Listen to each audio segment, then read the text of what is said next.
the black-eyed neighbor. Do not wave after dark. I moved to Maple Row in Overland Park because it was quiet. The kind of Kansas cul-de-sac where sprinklers tick at dusk and porch lights go off by 10. The only odd thing was the new guy at 1127. Always in sunglasses. Day, night, even in the rain. I met him once while unloading groceries. He didn't introduce himself.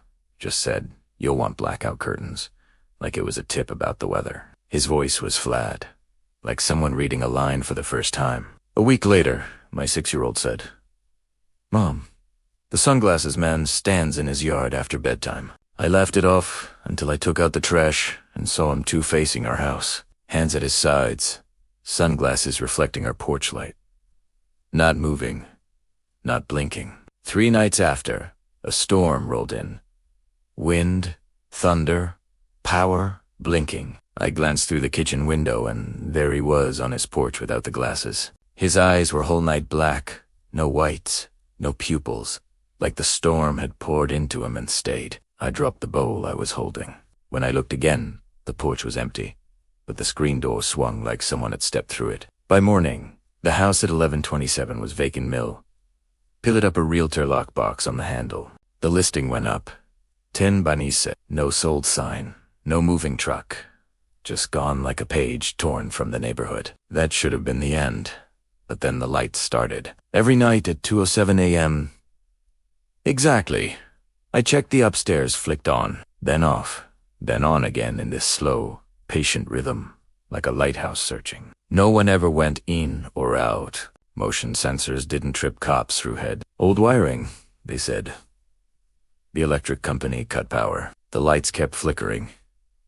I left a baby monitor aimed at 1127's second-floor window. On the 3rd night, I heard whispering through the static. Not one voice, many, stacked and breathless, speaking in a loop.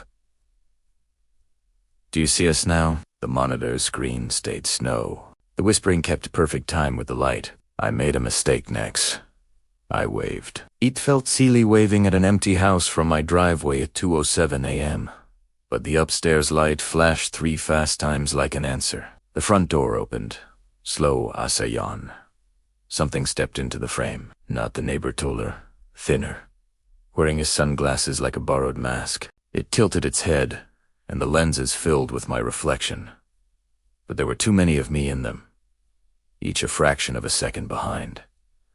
I ran inside and slid the deadbolt. The whispering moved from the monitor to inside the vents, to the back of the TV, to the baby's nightlight. "Blackout curtains," it said, in his voice, and every bulb in the house turned to a cold, soft eye. We fled to my sister's the next day. When I drove past 1127, a fresh for sale sign leaned into the wind. Sunlight bounced off the upstairs window, 3 bright pulses. I nearly kept going, but something in me, some terrible gravity, made me stop. The front door was cracked.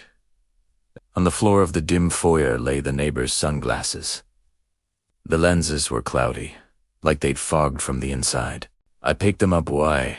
I don't know, and caught my reflection. My eyes looked normal until the glass darkened, sliding over the whites like ink. I yanked them off, heart hammering, but the afterimage stayed behind my eyelids. A cul-de-sac, with every house empty, every window flickering on cue, and all of us standing in our driveways at 2:07 a.m., waving. I left the sunglasses on the step and drove away without looking in the rearview. We never went back to Maple Row. The house sold in a weekend, but sometimes, around 2:07 a.m., our new hallway light gives 3 slow blinks, and through the cheap apartment blinds a glow from somewhere else answers on, phone. My phone buzzes with a number I don't know, and a single text. "Do you see us now?" I don't respond. I just sit in the dark, not blinking, until my reflection in the black TV screen stops waving back.